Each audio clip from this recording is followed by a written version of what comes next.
So let's get in the topic. The topic this week we're going to talk about, it is October 17th. So in what about 2.5 weeks, 3 weeks? Ooh, it'll be from the showdown. Election, not even though it's not really going to be election night, it's probably going to be election week, if not month. November 3rd. That's the day. Yeah. That is the advertised day. So I guess we can go around. Like, how's everybody just feeling? Just like, it doesn't matter what the feeling is. What is your feeling about this election? Are you just over it? Are you excited for what's gonna happen? Are you just ready? What's everybody feeling? Not how are you feeling? I'm more. Oh, cool. You chose that. I mean, I'm sitting right here. It's simple, but I mean, for me, I guess I'm feeling more so like.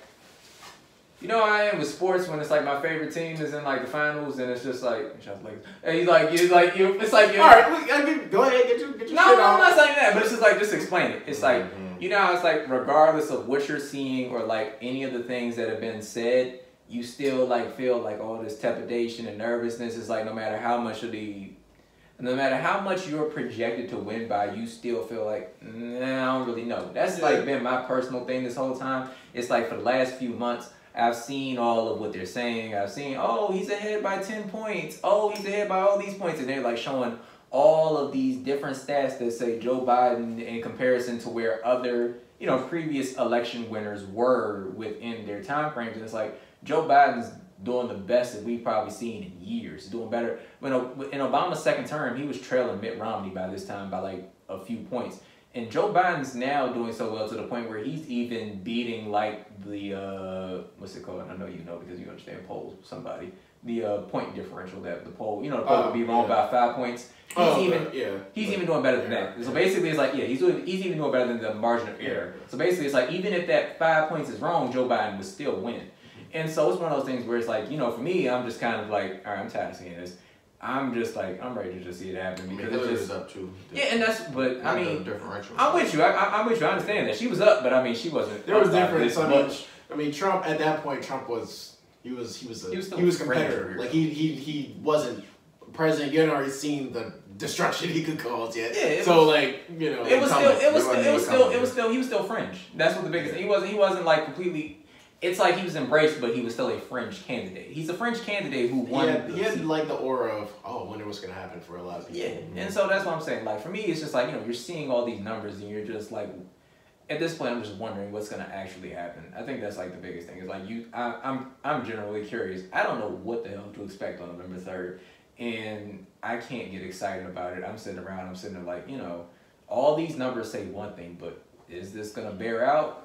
Will this be a reality, or is it just another thing that we all think is going to happen? That's where I am. I don't know, man. I feel like I'm excited, but I also, like Dante said, I'm a little nervous. But I just kind of wanted just to get out there and just get it over with. I'm more nervous about the mail-in ballots than anything. I think another thing is we see on the news right now, like a lot of early voting is like long lines, which is a good and a bad thing.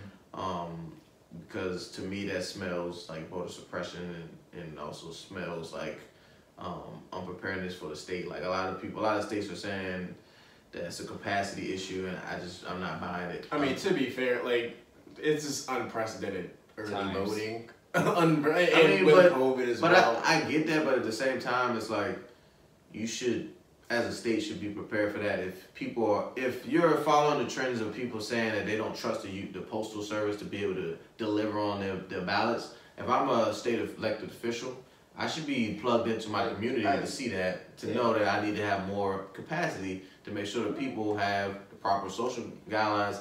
I mean, the social distancing, and should have enough people.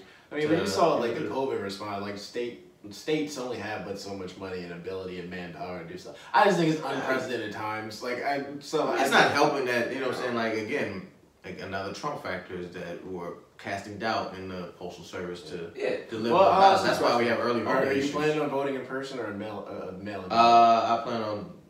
I'm still undecided, but if I were to say right now, I would do in person.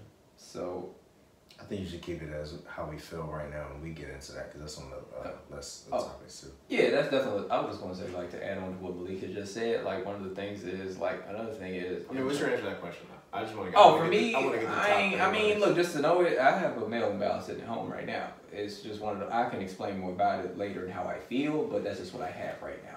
And so it's just one of those things where it's like, to add on to what Malik was just talking about in terms of lines, some of the people that always work the polls were the older folks. They can't leave their homes. Not in confidence. Like, you'll still have plenty that'll be out there working, not to say they won't, but it's plenty of like people's grandmothers. And they tried to get like people our age. Like, I've gotten plenty of emails about, being a poll worker. Can't get the right term.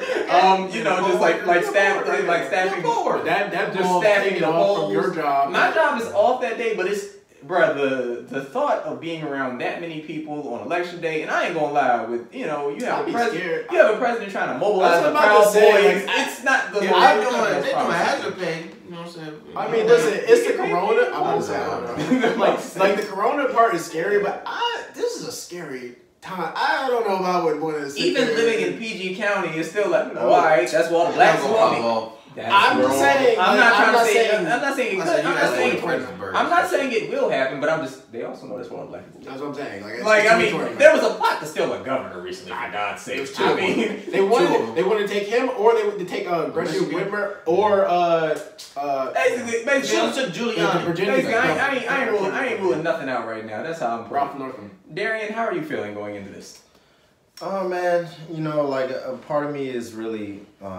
Like Malik said, I'm a little excited because I'm liking like the energy like that a lot of people are feeling, like they're more involved in the political process than I can ever recall being. Like I don't remember, like Twitter was so active during like the first presidential debate. I don't think I ever recall well, I haven't been on Twitter like this whole time, but like it was very involved. A lot of people were watching, were tuned in, and at the very least, that's something to me. That's something when you're able to like tune in and see what's actually going on with your country and see what the candidates are actually going for, as opposed to what a lot of us have done in the past. Like with Barack Obama, we voted for, a lot of people voted for him because he was black.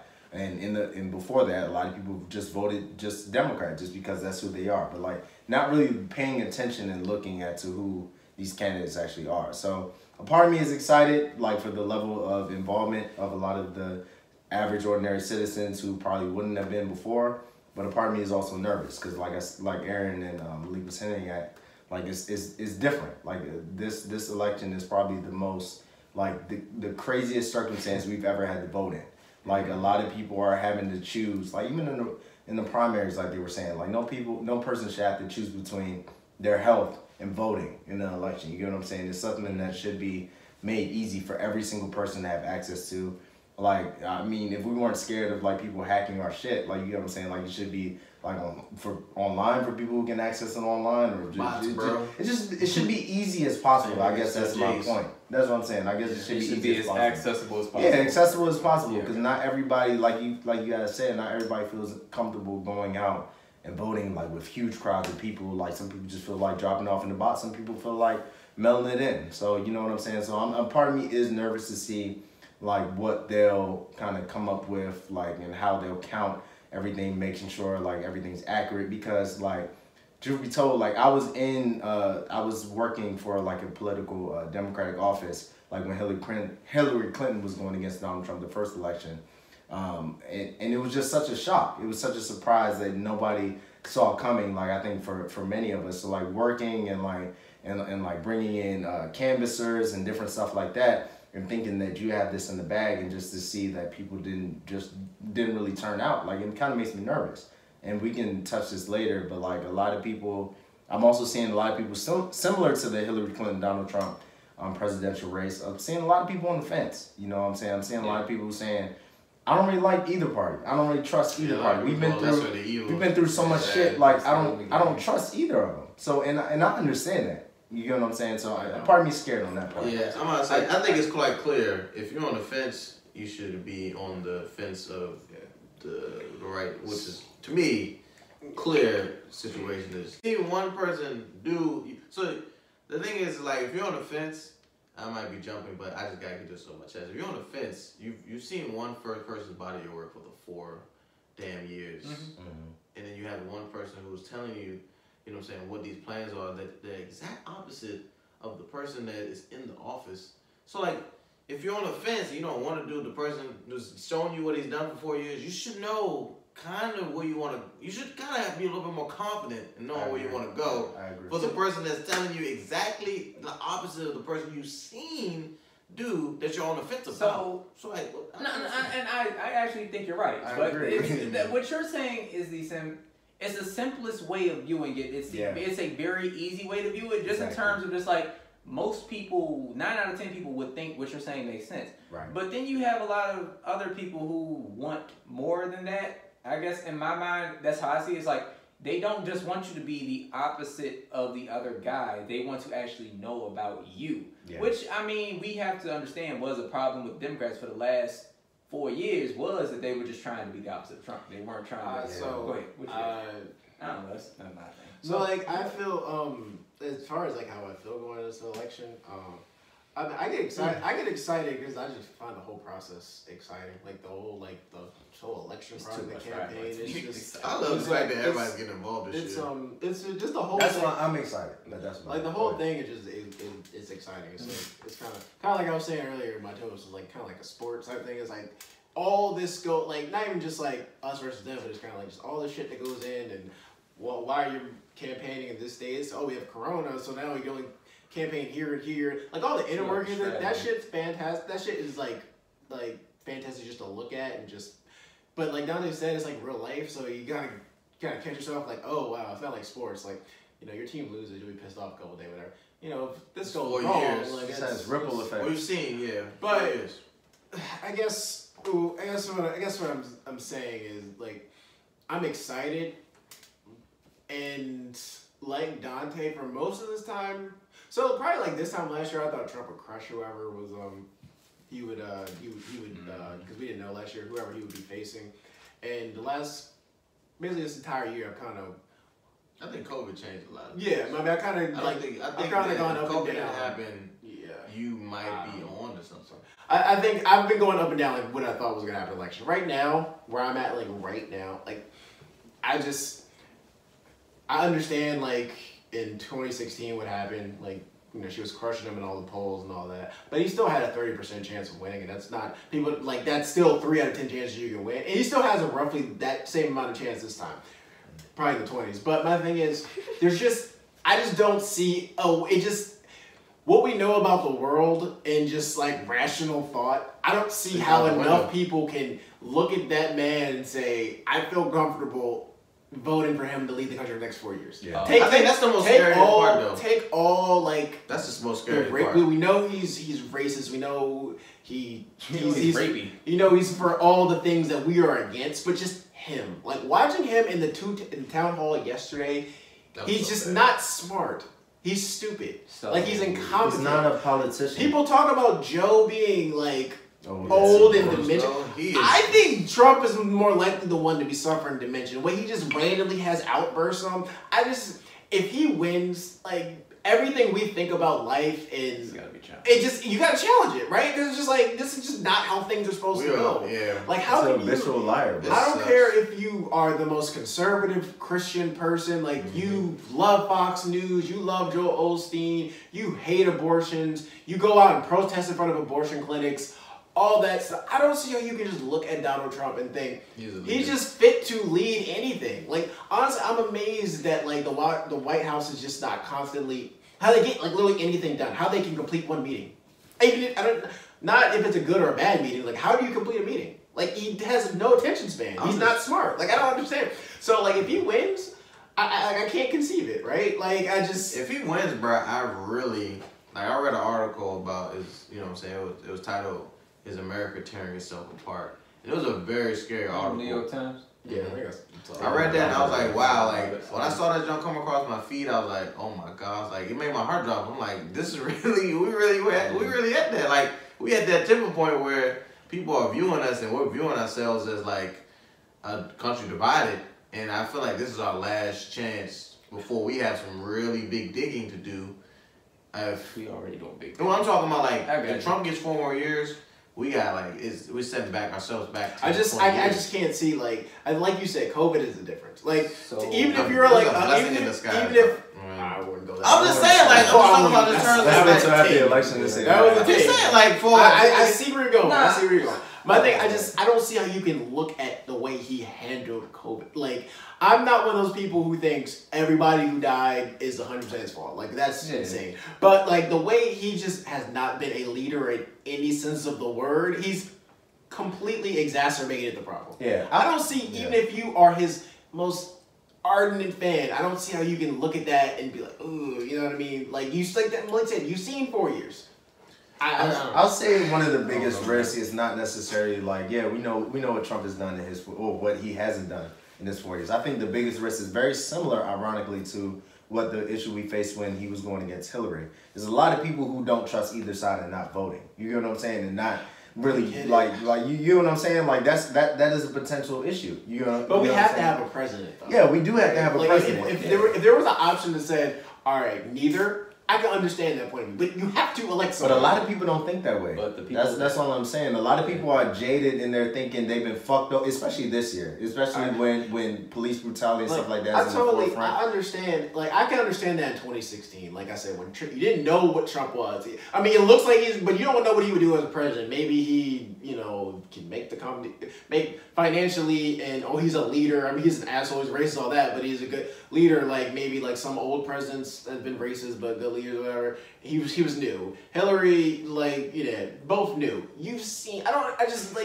We've seen Trump before. I agree with you, but it's a lot of people who's like you've seen the amount of ignorant people who reach out saying we got this stimulus check. Trump actually gave more to black people than any other. Like you give there's people out here, and I know you've seen that. I think they're a minority. They have to be. Right. I just can't live in a world like that. The biggest thing that I've learned, throughout this 4 years, and honestly throughout my 26 years of life, there's a lot of stupid people on this planet. Don't ever sell people short for how stupid they are. Yeah, just ignorant, uninformed. No, I ain't even gonna say that. I know what you're saying about ignorant, uninformed, all that type of stuff. Screw that. There are a lot of dumb people on this planet, and I feel like he really does reach out to those idiots on this planet. Oh yeah, that's what I'm about to say. All the people, and not just him, but I feel, not just his supporters. I feel like there are a lot of stupid people. I really feel like in terms of him being able to win, there are a lot of. He'll definitely get votes. That's what I'm about to say. He's still going to win state. He's going to win Texas. He's going to win votes. There's some people who are just Republican. I can't vote for a Democrat. I understand that. And he still has a 1 in 3 chance to win. I get that. I get, but boy, I mean, he's a Republican. Stupid. I know, but he's a stupid Republican. He's stupid. Ever put a dead man? You can actually garner some sort of good faith and actually build put a dead man on a ballot. But I'm gonna tell you like this: you could actually steal some blue votes if you voted Biden. I mean, but I feel like long run. If you were thinking long run, well, he's thinking about 2024. And so I feel like I'm not that man. He ain't winning a goddamn. Do you think he cares what us for? Not that liberals. He cares about fucking nominee for 2024. It ain't gonna be fucking. But do you know how many? You don't know that. But do you know how? Mike Pence, dude, he's the most for Republicans. It's damn sure nice. What are you tripping? That I don't believe. Why not? Because I don't think he's not popular. But I think he never had presidential aspirations. I think he just was the only guy. Larry Hogan is, I think, either 1 or 2 most popular governors in the entire country. He's pretty universal. Because he governs well, but he's just this move. So I'm saying, he might not win governor, but I think he to the outside world, but the people that live in his government. I mean, he's governed Maryland well. I can't take that away from him. He gets elected all the time. He crushed Ben Jones. Anytime you crush a blue state, there's no reason Anthony Brown should have lost that. I was just tweeting. I tweeted today that how many times I've talked to family members and friends older. They're like, I mean, I like Larry Hogan. He's just a Republican. People vote for him. Like him. He does what he needs. I mean, because he operates in the richest. So that's why. He operates in the richest state. Though. So I guess that's why I was also saying. That's why I was saying that if he would have said that he voted for Joe Biden, you know how many moderate black voters he possibly could have swayed by just showing. Swayed in what way? I think he could have swayed them to vote for him. You talking about vote for who? To vote for him down the line. If he think that's what I'm saying. I mean, it's we're. I mean, I get what you're saying. I'm sorry, it's a tangent, but I'm thinking long game. But he needs to win a primary first. He's more concerned about what Fox News is going to. They can run that on Fox News. Oh, Larry Hogan voted for Ronald Reagan. white Republicans love Ronald Reagan, so he couldn't lose there. You about to say the other racist conversation in this country? I mean, I think to your point, I think if you look at like you're talking about like if Trump says anything, there's going to be that hard people that's going to follow him. Like you even look at like the debate, Rick Santorum. Like my man was defending. Oh Trump. Yeah, he's on CNN. Like he was getting smoked by like you know that every time the analysts, and he was just Niggerhead Ranch, huh? Niggerhead Ranch. Yes, Niggerhead Ranch. Gotcha. Like my man was just getting smoked by everybody. He's still just standing there, just taking it in the chest for Trump, and I'm like, bro, this is a prime example of devout followers that just of not even just Trump, but just Republicans are just like they have no ability to reach across the aisle. It's either my way or the highway. I mean, you gotta think about it, right? Like you can do that, and then you gonna wake up the next morning and you out. Rick Santorum, you're so weak energy. I saw him on CNN, that failing network, and then after that you're done. So it's just like, but we live in that's fear to me, bro. Like, I mean, like you stand for anything. They're politicians. Damn, that's smooth.